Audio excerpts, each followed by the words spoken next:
Convidar aqui. Valdete, seja bem-vinda. Olha, Flávio Neri está aqui também. Oi, oi, Flávio. Nossa, eu tô Olá, certo, olá né? Chega Milena. para trás. Que bom que a gente está aqui. Ah, deixa eu consertar. Tá muito baixinho, né? Ó pra isso.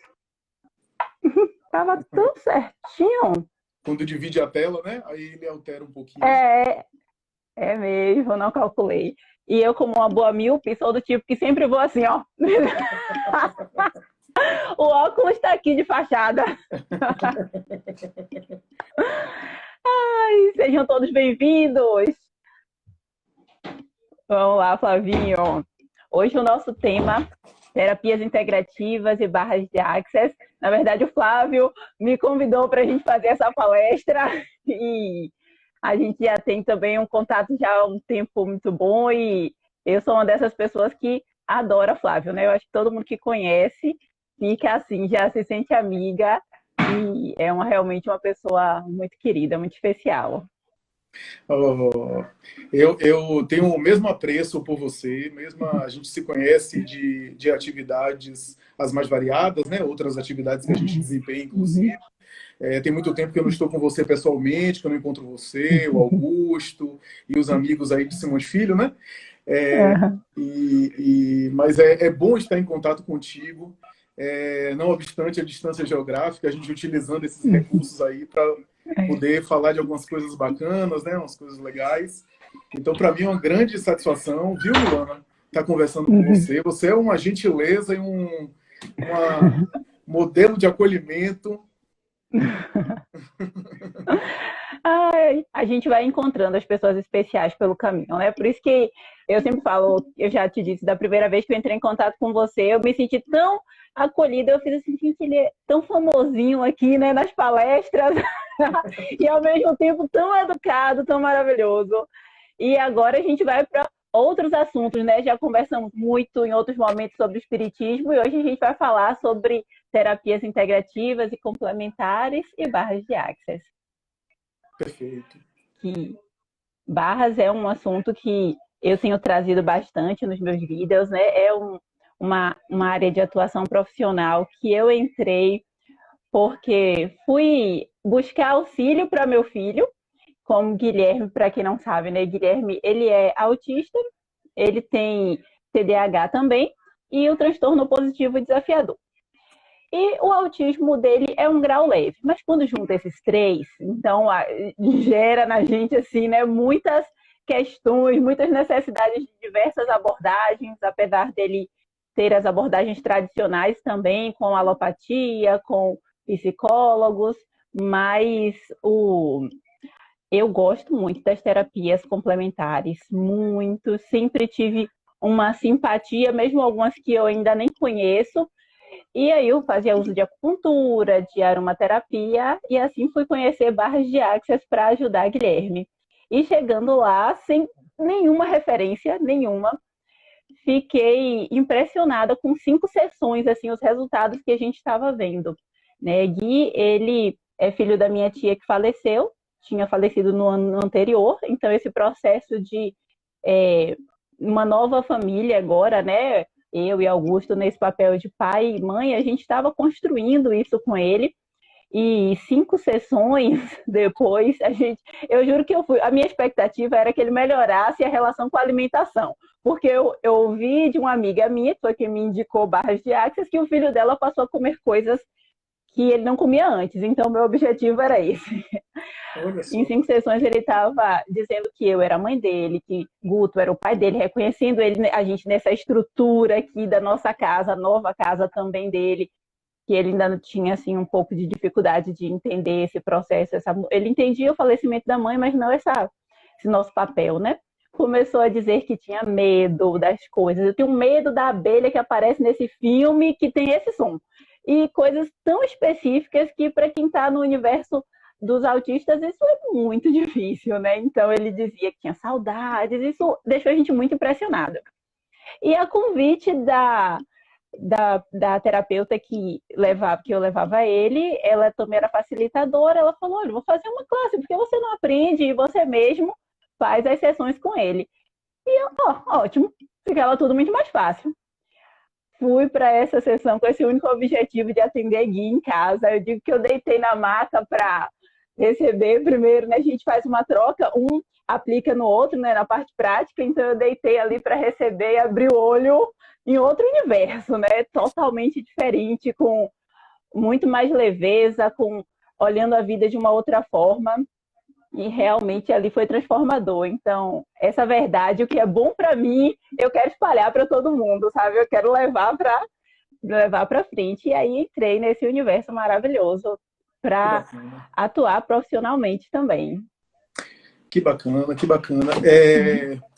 Pois é, Milana, eu tenho curiosidade, eu tenho interesse, e eu acho que a gente vai dividir uma conversa bastante legal nesse sentido, porque é óbvio que eu vou estar contribuindo com o nosso diálogo aqui, falando um pouco sobre, talvez, as terapias integrativas e complementares, e claro que deixo o Barra de Axis mais para você, porque você domina muito mais do que eu, a gente conversou privadamente sobre isso,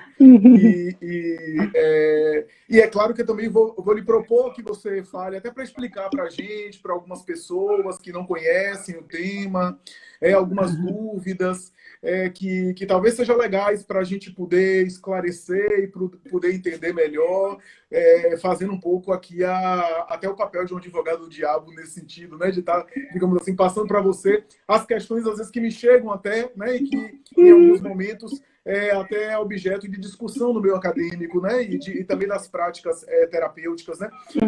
Eu acho que de início, Milana, a gente podia dizer que o termo terapias integrativas é uma expressão mais atual e eu considero mais própria, até mais precisa, mais correta, de uma outra expressão que é muito mais conhecida, muito mais popular, porque tem uma quantidade de anos e de tempo muito maior, que é a expressão terapias alternativas, né? O termo terapias alternativas foi sendo substituído com as praxis terapêuticas pela expressão terapia complementar ou terapia integrativa. E o próprio nome já é autoexplicativo, né? A expressão terapia alternativa dá a ideia de que você tem as terapêuticas e as intervenções do modelo tradicional biomédico, como foi falado aí, né? O meu amigo Flávio Neri comentou aí, o modelo biomédico, o modelo clássico da medicina, de intervenção, e a gente tem terapias alternativas, sugere esse nome como se fosse uma espécie de caminho alternativo. Então, eu não vou por aqui e eu vou por lá. Então, eu acho interessante a expressão terapia integrativa ou terapia complementar, porque dá a ideia de que é um trabalho que pode ser feito em conjunto e que não necessariamente está em combate com o modelo tradicional, o modelo mais biológico, biomédico, organicista, e até mesmo o modelo biopsicossocial da Organização Mundial de Saúde, que é um modelo já um pouco mais avançado, né? Um modelo um pouco mais holístico, mas que ainda assim apresenta algumas questões, alguns questionamentos. Alguns autores defendem que o modelo biopsicossocial, chamado modelo holístico da Organização Mundial de Saúde, ainda que inclua o biopsicossócio espiritual para alguns, a dimensão religiosa, é um modelo que parece uma espécie de Lego, onde você tem, na verdade, encaixes de vários aspectos, e aí você examina o bio, o psíquico e o social, e não uma coisa toda, não uma coisa só. Mas é interessante a gente pensar que, apesar do conceito ser o mesmo, e o importante é a gente entender, né? Não basta a gente mudar de palavras e continuar entendendo de uma forma anterior, né? Mas também é importante a gente, de vez em quando, entender o significado das palavras, e as palavras ajudam a gente a entender que terapia integrativa complementar, que é a expressão mais usada hoje para aquilo que era falado de terapia alternativa, tem a ver com propostas terapêuticas de intervenção que complementam o modelo tradicional, então, e que podem ajudar, que podem colaborar, e em alguns casos pode ser, digamos assim, aquela proposta que encontra uma resposta terapêutica mais significativa para quadros que o modelo tradicional às vezes não deu conta. Então, por um lado, a gente tem um processo biológico, sei lá, pensemos no processo de infecção bacteriana, e que às vezes é necessário intervir com um antibiótico, e ao mesmo tempo você fazer uma terapia integrativa, para tratar o psiquismo, para ajudar o sujeito numa dimensão mais ampla. Mas temos também quadros, demandas, onde não há uma resposta convencional no modelo tradicional e há uma resposta terapêutica interessante, importante, em uma terapia considerada integrativa ou complementar, né? Se a gente for citar aqui como exemplo de algumas terapias integrativas, a gente tem, por exemplo, que no passado era chamada alternativa, a gente tem algumas que já são bastante substanciais, que já têm uma força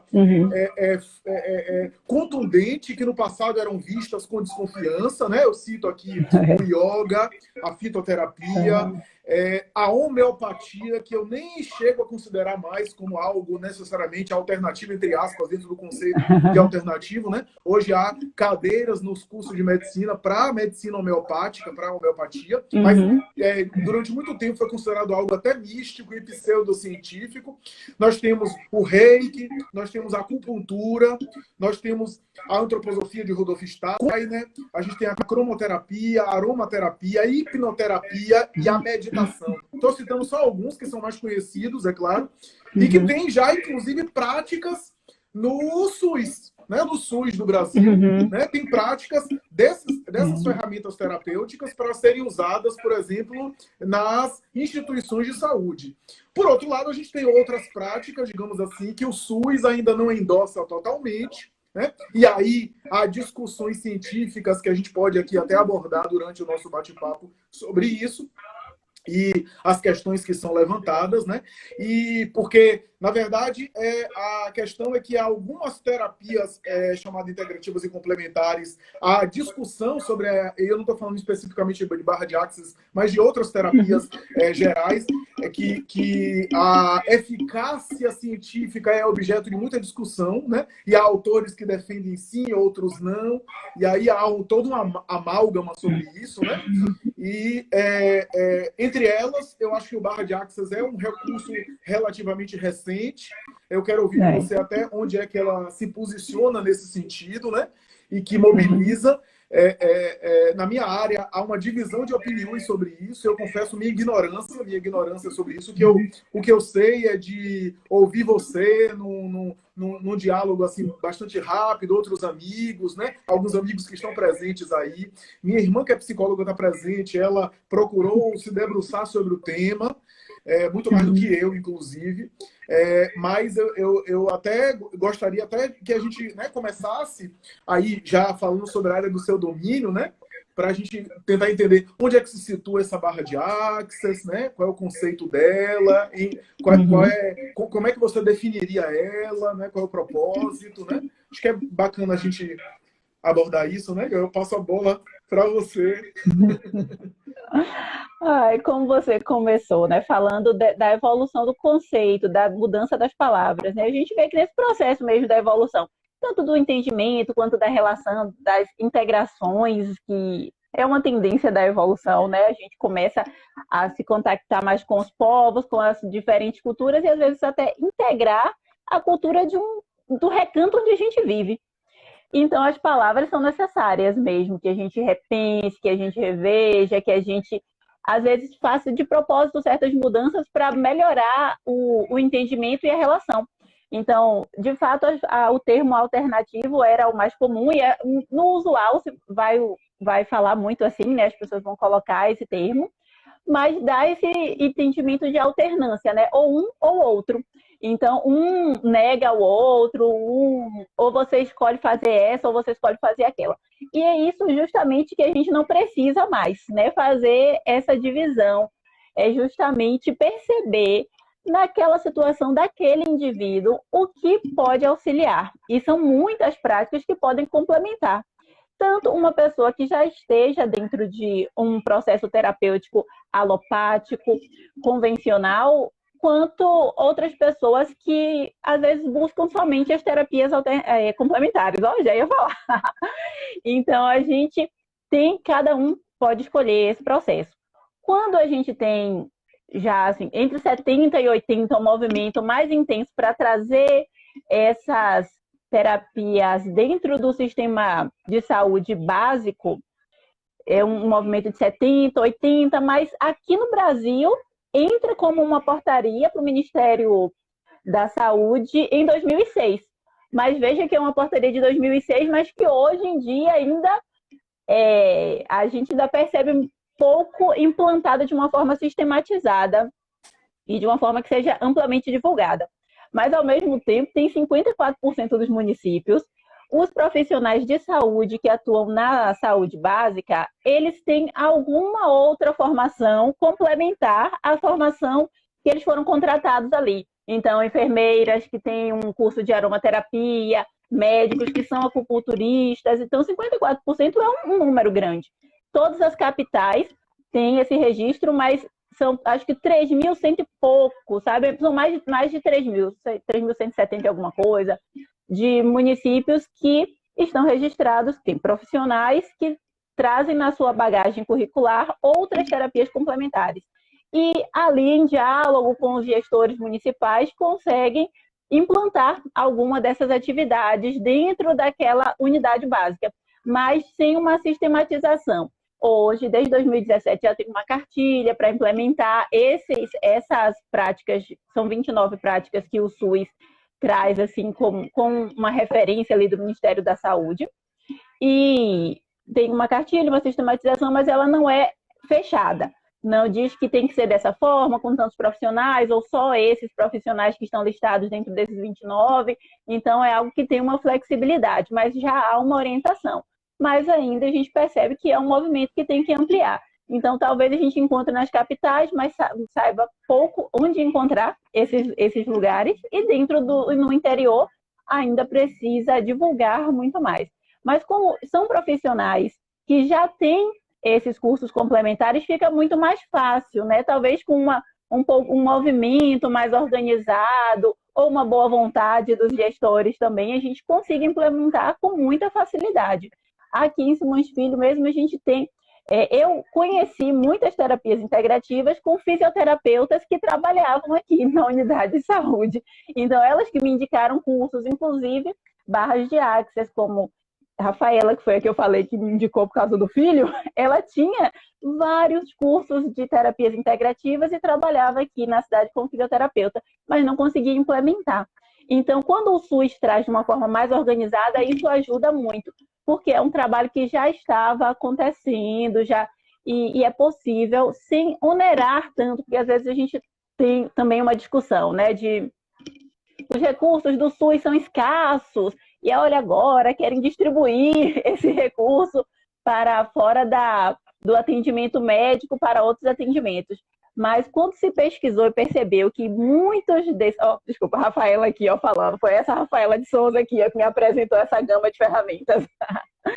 Então, quando a gente tem esse registro de que muitos profissionais que já estão atuando podem trazer, complementar o seu trabalho com essas ferramentas, e isso de uma forma organizada, estruturada, a gente percebe que a gente já tem a faca e o queijo na mão, só falta começar a jogar isso para frente. Realmente você falou de práticas que são as mais conhecidas, os registros, né? Um ranking assim das práticas que mais tem profissionais do SUS que realizam atividades complementares, terapias complementares. No ranking está a medicina tradicional chinesa, né, com o uso da acupuntura, que é uma das ferramentas, práticas assim mais conhecidas, né? A gente vai encontrar, inclusive nas farmácias alopáticas, muitos remédios fitoterápicos. Então, é uma prática já bastante difundida. E aí a gente tem esses outros que já são listados e que estão lá nessa lista das 29 práticas terapêuticas, e que estão crescendo porque os profissionais estão buscando essas ferramentas e conseguem ali, conversando com seus gestores e implementando essas práticas. Já existem, de fato, né, muitas dessas práticas. A acupuntura e fitoterapia, elas estão no ranking dentro de profissionais que já trabalham em unidade básica de saúde e que conseguem, né, levar essas práticas complementares nos seus atendimentos, naqueles horários mesmo, né, que eles já estão ali dedicados, isso como um acordo com a sua gestão. e outras terapêuticas, né, que estão aí cada vez mais crescendo, e como a gente já tem uma orientação maior, de 2017, 18 para cá, é quando isso começa a ficar mais organizado, tem essa cartilha de implementação e a gente só vê, na verdade, a possibilidade de crescimento. Existem muitas, aí agora a gente falando como você estava trazendo as questões de comprovação científica, tem muitas outras práticas de terapias complementares, integrativas, que não estão dentro dessa lista de 29. Então, a gente tem outras que, como barras de axis, são terapêuticas muito mais recentes, né? A gente tem, se a gente colocar yoga, que é milenar, né? A acupuntura, a medicina tradicional chinesa, ao lado de barras de axis, a gente está falando de um recém-nascido, né? Perfeito, perfeito. O axis, a técnica, a ferramenta barras de axis, ela surge no começo da década de 90. Em 91, que o Gary Douglas, que é um americano, norte-americano, ele começa a trazer essa ferramenta, identifica esses 32 pontos na cabeça, e daí ele vai fazendo essa prática com as outras pessoas e vai percebendo esse resultado. Então, começa na década de 90, foi outro dia. E a gente, aqui no Brasil, virou um celeiro de multiplicadores. O Brasil é um dos países que tem mais facilitadores de barras de axis no mundo. Então, a gente conseguiu integrar, né, dentro dos nossos pontos de vista, essa ferramenta como algo que tem sido positivo. E a gente percebe essa reverberação, principalmente nos relatos. Diga. Não, só para colocar claramente, né, para registrar isso do que você está falando, Milana. Então, assim, dentro dessa portaria, acho que foi 2018 mesmo, que implementou um pouco mais de práticas lá no SUS, e de fato, o Barra de Axis é bem recente nesse sentido, né? O SUS tem aberto a mentalidade humana, tem de alguma forma retirado os preconceitos e olhado mais por essas práticas integrativas e complementares com outro olhar. Então, tem incluído nas práticas do SUS, né? Práticas como eu citei aqui, como a fitoterapia, arteterapia, meditação, naturopatia e outros, né? Só para deixar claro para quem esteja nos acompanhando que, assim, e não há nenhum demérito nisso, é que, por enquanto, ainda o SUS ainda não adotou o Barra de Axis como modelo prático, né? Porque é uma prática relativamente muito recente, é um recém-nascido, né? Isso não tem nenhum demérito para a prática. A prática está sendo muito conhecida, mas você estava enfatizando que aqui virou um celeiro mesmo e nós temos um grande interesse sobre, né? Tem sido crescido o interesse sobre a técnica, a prática, né, Milana? A gente lembra que eu disse, não sei se foi no momento que estava cortando, né, que nessa cartilha de organização, de orientação para implementação no SUS, deixa aberto para que os gestores implementem as terapias integrativas da forma como entenderem melhor dentro da sua região, dentro das necessidades, e geralmente aproveitando os profissionais que eles já têm no quadro. A gente tem alguns municípios e capitais que já têm o trabalho de barras de axis dentro do SUS. Então, tem o Hospital do Servidor Público de São Paulo. Hospital Municipal do Servidor Público de São Paulo. Acho que assim é o nome do hospital completo.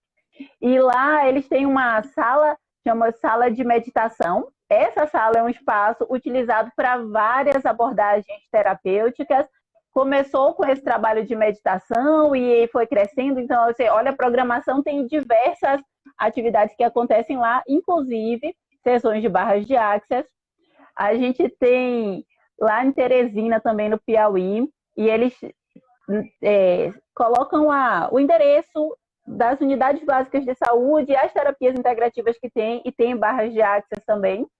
E hoje eu achei muito legal que saiu uma matéria do Amazonas, uma matéria avisando que o centro, né, que organiza essas práticas integrativas vai estar orientando as pessoas que passaram pela Covid-19, né, ou que sobreviveram, né, que tiveram a doença e sobreviveram, ou que tiveram perdas relacionadas, né, a esse processo da pandemia, orientando essas pessoas a fazerem as práticas integrativas eles têm yoga, aromaterapia, eles têm uma quantidade grande, mas tem barras de Access também, entre essas ferramentas que são oferecidas para essa população que passou por esse momento traumático, não exatamente somente quem passou pela doença, mas quem está nesse processo emocional que é muito impactante, e buscar essas terapêuticas para poder sair dessa situação. Assim, uma matéria que eu vi hoje, eu achei tão bonito, tão lindo, a vontade de que tivesse em todos os lugares, porque nesse processo da pandemia, uma coisa que me deu vontade de fazer era juntar, assim, com o pessoal que fez as classes comigo, que a gente já ficou muito amigo, né? Juntar assim, um monte de maca em um campo, em uma tipo parque da cidade, e vi as pessoas para fazer sessões de barra, sabe? Gratuitamente, para todo mundo poder ter um pouquinho desse momento, dessa ferramenta, mas a gente vai esperar um pouquinho mais passar esse processo da pandemia, do isolamento, e com certeza isso aí é uma coisa que eu quero muito fazer. Eu já estava com vontade de fazer antes da pandemia, tentando organizar essa agenda, mas quando passar, eu vou chamar todo mundo. Flávio está aí convidadíssimo por Flávio Neri trazer a sua galera para a gente fazer assim, ó, um campo de sessões de barras de Access para ajudar essa dor, para ajudar esse processo tão difícil, porque nessas questões emocionais, pensamentos que a gente mantém ali insistente, mantém não é como se a gente quisesse manter, mas a gente não está conseguindo se desprender deles. Ferramentas como barras de Access são muito poderosas, porque, vamos lá, vamos tentar entrar eu tentando entrar no seu universo, Flávio. Geralmente, quando chega um paciente para você, é muito comum que ele demore para chegar no X da questão do problema dele, né? Em conversas com amigos psicólogos, às vezes eu vejo isso, que ela vai ficar ali anos, e às vezes tem pessoas muito retraídas e não contam. E aí a gente tem um processo longo e maravilhoso dos psicólogos de indo assim até chegar naquela problemática ali que estava escondida embaixo de 7 capas. Quando a gente faz sessões de barras de Access, é como se a gente trouxesse essas problemáticas profundas e elas conseguissem sair com mais facilidade. Então, a gente tem uma facilidade a mais para poder falar dos problemas, para poder encarar eles, ou voltar naquela situação, naquele ambiente que a gente tinha dificuldade. É um processo corporal energético. Então, a gente toca nos pontos da cabeça, esses 32 pontos, e esses pontos estão ligados a diversas situações de nossas vidas. E aí, a pessoa não precisa falar nada. Quem faz essa formação se torna, né, praticante de barras de Access. É esse o título que a gente usa. A gente não usa o título de terapeuta, porque existe toda uma organização do trabalho, né, uma organização das profissões, e que o profissional de barras de Access não está dentro, né? Então a gente não usa esse termo terapeuta, porque não está dentro dessa organização do trabalho dos terapeutas que estão registrados pelo Ministério do Trabalho. Então a gente usa o termo praticante de barras de Access. No meu caso, eu sou facilitadora porque, além de ser praticante, né, eu ministro os cursos de barras de Access, faço as formações. Então, quando a gente recebe um cliente para receber barras de Access, ele não precisa contar nada da vida dele. E isso, às vezes, facilita para aquelas pessoas que fogem de terapia, que fogem desses processos onde ela precisa contar as suas necessidades, contar as suas problemáticas, e ela vem e recebe esses toques que são bem levinhos assim na cabeça e vai embora. Ela pode entrar e sair sem contar nada pra gente, geralmente é mais ou menos assim, e vai lá. Quando ela retorna para a sua vida cotidiana, né, sai da sessão, vai realizar suas funções, é aí que ela vai perceber essa facilidade, vai perceber nesse reencontro com essas pessoas, que ela consegue se expressar, às vezes pedir desculpas, enfim, todos aqueles diálogos que às vezes são difíceis, ou nos seus processos criativos, como no momento de estudo, que às vezes a gente trava, né? E tantas questões que isso gera, questões relacionadas a trabalho, quando a gente tem dinâmicas com figuras de autoridade. Então, no seu cotidiano é que a pessoa vai perceber. A gente não consegue lhe dizer uma garantia, assim, uma receita de que, olha, você vai entrar, você vai fazer essa sessão. O menino veio aqui porque ele quer passar no vestibular. Então, vou fazer uma sessão de barras porque eu quero passar no vestibular. A gente não tem como garantir que você vai passar no vestibular. Mas, provavelmente, você vai observar, olhar de uma outra forma essa escolha profissional, ou a sua relação cotidiana com o estudo, ou às vezes aquela pressão que sofre da família, mas que era tão inconsciente, assim, não percebia e que gerava tantos obstáculos. Então, a pessoa amplia o campo e começa a perceber a vida de uma outra forma. Isso com mais facilidade, com mais leveza. Então, a gente voltando para o termo complementares e integrativos, imagine se você consegue tirar esse peso que estava ali, que lhe deixava travado, e junto com outras terapias, como o psicólogo, ou outras práticas que a pessoa vá buscar, ou mesmo um psiquiatra para os processos medicamentosos, enfim. Então, essa integração é o que é o bonito e é o que a gente precisa, né? A gente está num mundo onde a gente não precisa mais ser uma coisa só, olha, eu só faço isso, eu busco todas essas opções que eu tenho e acredito que a gente vai tender, né, a crescer cada vez mais essa integração nas práticas. Bacana, bacana. Estou começando a entender o conceito de desbloquear o fluxo, né, como você falou, para que o sujeito possa ter um repertório mais elaborado a fim de poder dar conta de si e de desenvolver mais repertório, evidentemente. E eu tava aqui tentando montar na minha cabeça um cenário para compartilhar contigo e ao encaminhar para você de alguma sorte, você dizer o que é que você pensa nesse sentido e que opinião você daria nesse sentido, né?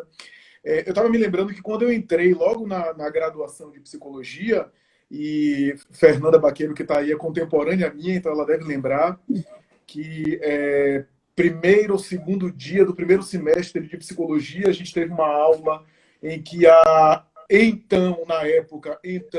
depois mudou, mas então, diretora ou reitora do curso de psicologia, a doutora Sônia Lúcia Ferreira Bahia, a famosa Sônia Bahia, que foi, inclusive, durante alguns anos, presidente do Conselho Regional de Psicologia da Bahia. Ela entrou na aula, colocou uma espécie de slide, né? Não era nem PowerPoint, era aquele slide mesmo, transparente da época, né? Eu estou denunciando minha idade. Aí projetou na parede e ela começou a falar o que era psicologia do que não era, né? E em alguns momentos ela era muito enfática, né? Colocava de maneira clara. Claro que tem os motivos para fazer isso, daquilo que não era prática psicológica, né?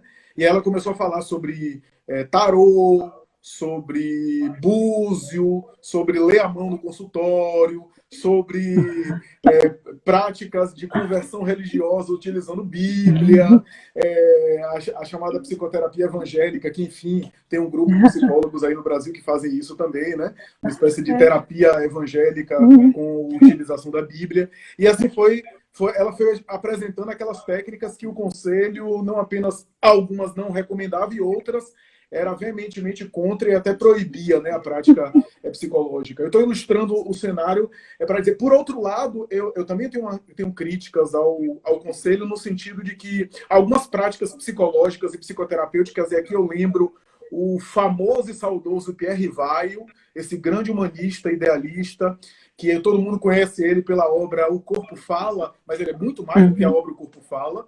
Ele elaborou, né, uma instituição chamada Unipaz. Ele era um grande pensador, inclusive, da psicologia transpessoal. E ele fez parte do Conselho Federal de Psicologia. E, embora seja válido esse cuidado do Conselho, porque senão é claro que há práticas de conteúdo duvidoso e que acabam sendo assumidas, né? Basta dizer de essas coisas que eu falei agora, né? Da pessoa querer, sei lá, curar homoafetividade com práticas pseudopsicológicas e outras coisas assim que de deixar a pessoa pinel, né? Como se diz popularmente. Mas A verdade é que o Conselho tem esses cuidados que é compreensível e é realmente cuidados importantes. Mas, por outro lado, e o Pierre Rivail, ele denunciava isso, dizendo que em alguns momentos práticas que tinham fundamento, que tinham eficácia e que tinham consistências terapêuticas foram rejeitadas pelo Conselho, especialmente da psicologia transpessoal. A psicologia transpessoal que foi muito rejeitada em boa parte do Conselho Federal de Psicologia, embora fossem aceitas em outros países, né, foi aceita em outros países boa parte das técnicas, inclusive as técnicas chamadas regressivas, que em muitos anos foram proibidas, não eram só desaconselhadas, eram proibidas para que o terapeuta, o psicoterapeuta fizesse isso em consultório. E o próprio Pierre Rivail dizia, eu fiz parte da banca dos diretores do Conselho Federal de Psicologia, eu sei o que é isso, e eu peço ao Conselho para rever essa posição, né? E em parte foi revista, em outra parte não foi revista. Aí eu passo para você lhe perguntando, como é que você vê, por exemplo, essa situação, essa discussão acadêmica, porque não apenas sobre barra de axis, mas sobre uma série de técnicas, há o questionamento, e eu tenho certeza que algumas pessoas vão até você também perguntando, né? Milana, como é que é? Qual é a fundamentação da literatura? Né? Qual é a fundamentação teórica? Né? Qual é a base da técnica? Tenho certeza que algumas pessoas questionam, né? Eu já vi discussão sobre isso, e eu sempre tento não ter a arrogância científica de ter uma opinião fechada. Quando alguma coisa eu não conheço, me coloco para aprender, né? Mas eu sei que toda terapia nova que chega, às vezes com uma eficácia boa, positiva, gera reação. Gera reação que, de um lado, tem um cuidado, é claro, para não aceitar tudo. De outro lado, às vezes tem preconceito de não abrir a cabeça para, pelo menos, conhecer o processo, conhecer a técnica, entender os mecanismos. Então, como uma pessoa, por exemplo, da minha área, e a gente tem alguns psicólogos aqui que eu já vi, não apenas psicólogos, terapeutas, etc., mas tem psicólogos, quando lida com isso, o que é que você sugere, o que é que você aconselha nesse sentido, para a pessoa entender um pouco melhor no que tange ao tema específico de barra de axis? Legal, Flávio. Olha, com barras, o que a gente tem, que é o mais forte, são os relatos de experiência. E, inclusive, o Axis está fazendo um livro com relatos de pessoas no mundo inteiro, contando as suas experiências, como eu contei com meu filho. Eu não percebo nem uma ânsia, um planejamento do Access pertencer a uma organização fechada, assim como o ambiente acadêmico. Provavelmente virão praticantes, facilitadores, pessoas que têm essa prática e elas vão colocar isso, vão escrever teses, vão ser as pessoas que vão colocar o Access dentro desse universo, em especial contando os relatos ou com testes que conseguem ser mensuráveis, como um teste com o Dr. Flame, mais ou menos assim o sobrenome dele, vou colocar depois escrito aí. Flame. Ele é um neurocientista e ele colocou os eletrodos do eletrocefalograma na cabeça de 31 pessoas e elas colocou os eletrodos antes, depois elas fizeram sessões de barras de 1 hora e 30 minutos e a comparação da frequência vibratória era na mesma conclusão daqueles mestres do yoga que conseguem meditar por 2 horas e que entram em estados vibracionais, né, de muita diferença, saindo do beta, que é esse nosso que a gente está aqui agora, né, nesse processo ativo, do beta para o delta, para o gama. E aí esse processo, as ondas elas ficam, digamos assim, mais espaçadas, né, e um pouco mais lentas. E aí a gente consegue entrar nesse processo do inconsciente, fazer alcançar, digamos, essas esferas nossas que normalmente a gente tem dificuldade de alcançar. Então, esse tipo de teste consegue ser feito com esses aparelhos, mas são poucas referências que a gente tem. Eu recentemente coloquei uma citação de uma referência científica de uma revista. Eu sou bem ruim de lembrar, assim, às vezes, os títulos, mas está aqui no feed, está lá embaixo no feed. Tá, o título está assim, Pesquisa com barras de Access, e também observando com os relatos de experiências de um tanto de pessoas que foram pesquisadas e observou-se que elas apresentaram um quadro melhor nos sintomas de depressão e de ansiedade. Mas, de fato, são pesquisas, são poucas pesquisas. É um universo que ainda há muito a se explorar. E acho que as pessoas vão trazer isso e levar para a universidade muito mais do que um movimento do Access Consciousness de colocar isso nesse universo. O Flávio tinha pedido até aqui, para eu não esquecer de comentar, que vou até ler o comentário dele aqui, ó. Ah, mas eu não vou saber voltar, estou voltando. Enfim, mas que não tem... Gente, foi lá em cima, tem muita... Milana, não esquece de dizer que as barras não tratam nada, não tem julgamento, definição, conclusão, diagnóstico sobre pessoas, ele apenas empodera as pessoas a saberem que sabem. Então esse é o lema do Access, né? Empoderar as pessoas a saberem que sabem. Vai ser um processo individual, vai depender também dos passos que a pessoa vai dar, né? Você pode fazer uma sessão de barras e ter essa mudança de padrão que a gente percebe, né? A gente vê a mudança da pessoa ali enquanto está recebendo, né? Percebe que fica mais relaxada. Os relatos, em geral, sentir como se eu tivesse recebido uma massagem, mas sem ninguém tocar no meu corpo, né? Porque a gente só toca aqui na cabeça e um momentinho que a gente toca na palma da mão e do pé. Então, eu tive essa sensação, igual como se tivesse recebido uma massagem. Então, as pessoas trazem esse relato, a gente vai perceber isso durante a sessão, mas ela pode sair dali, perceber possibilidades de mudança, mas não colocar em prática essas mudanças. É uma escolha da pessoa. E Augusto está aqui me lembrando de falar, né, da recomendação da cartilha da OAB, que também lembra que a gente estava falando que o SUS traz essas 29 possibilidades dessas práticas terapêuticas, mas existem muitas outras. Então, outros movimentos também destacam, né, a ação de barras de Access.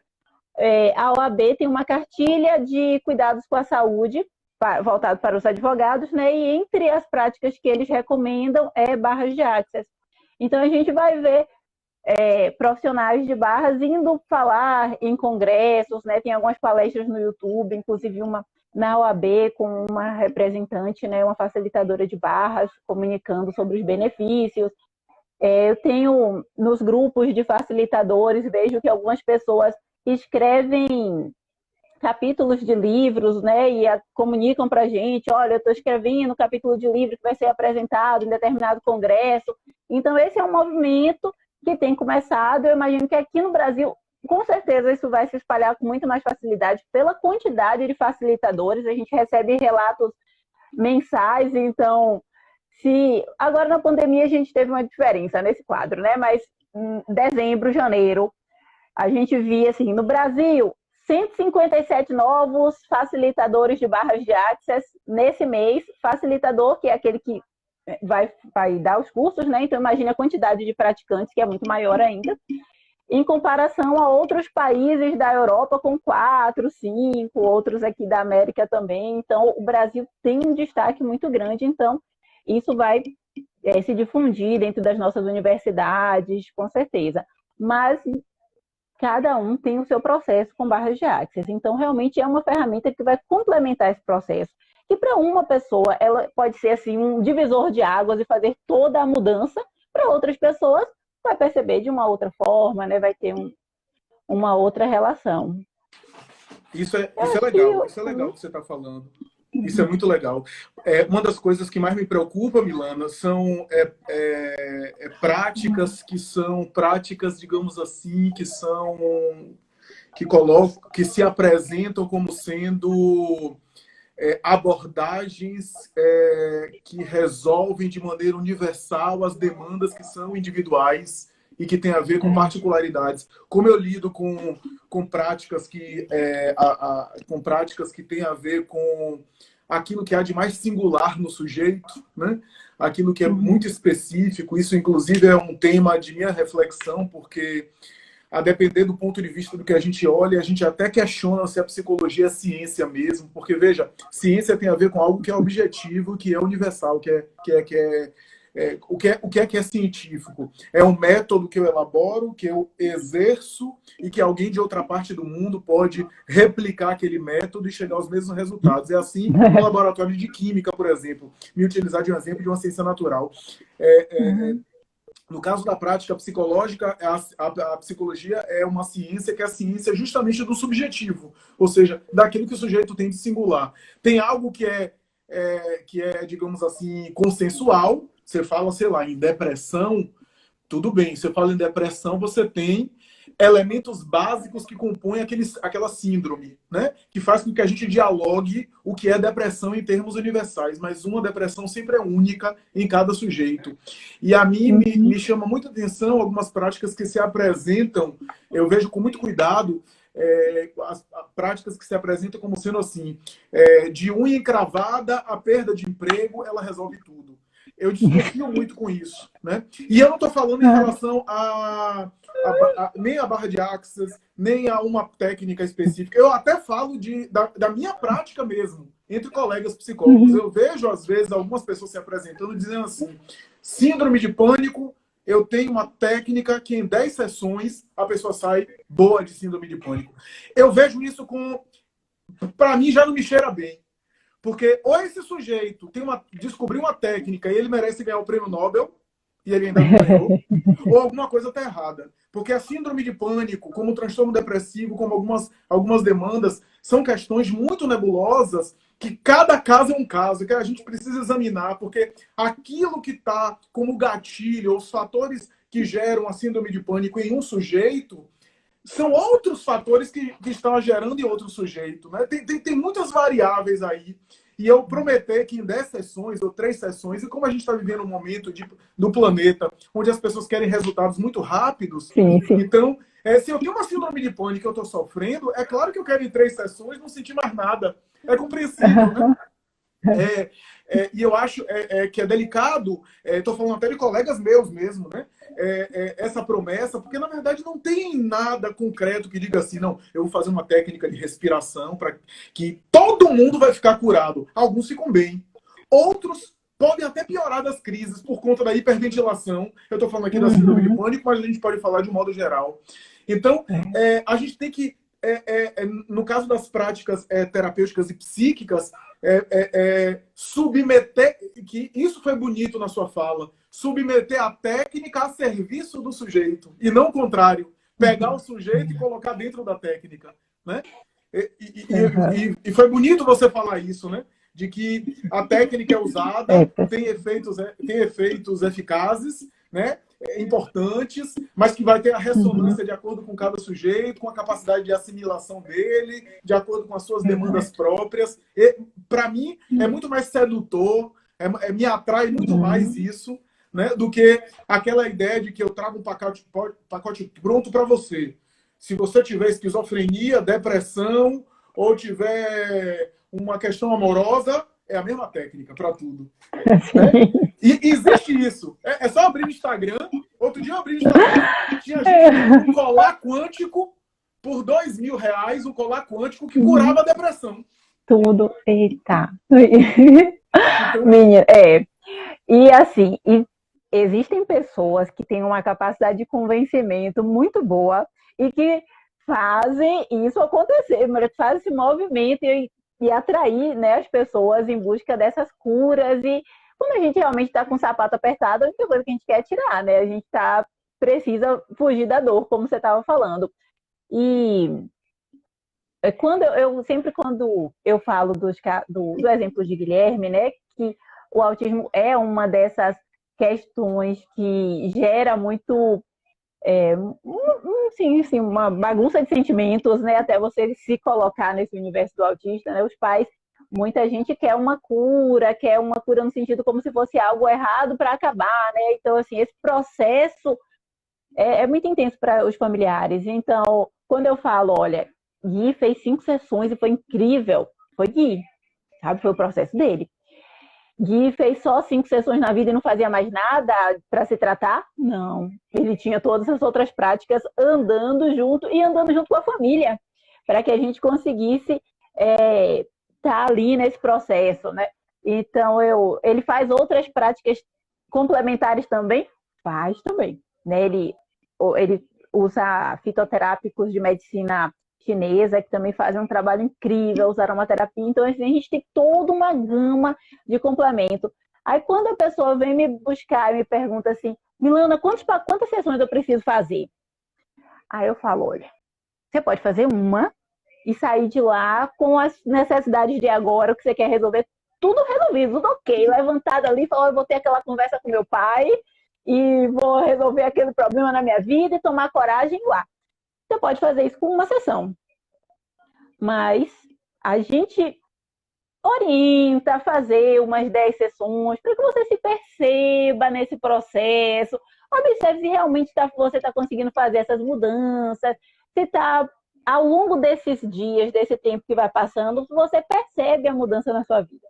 Mas vai depender das suas questões, das suas necessidades, né? Eu sempre digo assim, o pacote de sessões é um pacote financeiro para que você se organize e consiga ali participar comprar aquele pacote que geralmente facilita, né? A gente consegue diminuir os valores e a pessoa fazer. Mas uma regra no sentido de que você tem que fazer as 10 sessões, nunca é. No meu caso, eu não gosto muito de achar que... Enfim, de vender propaganda enganosa. Então, eu sempre falo assim, vem fazer uma sessão e depois você vê se você quer esses 10 pacotes, essas 10 sessões ou não, né? Dificilmente, acho que eu nunca fiz com uma pessoa assim.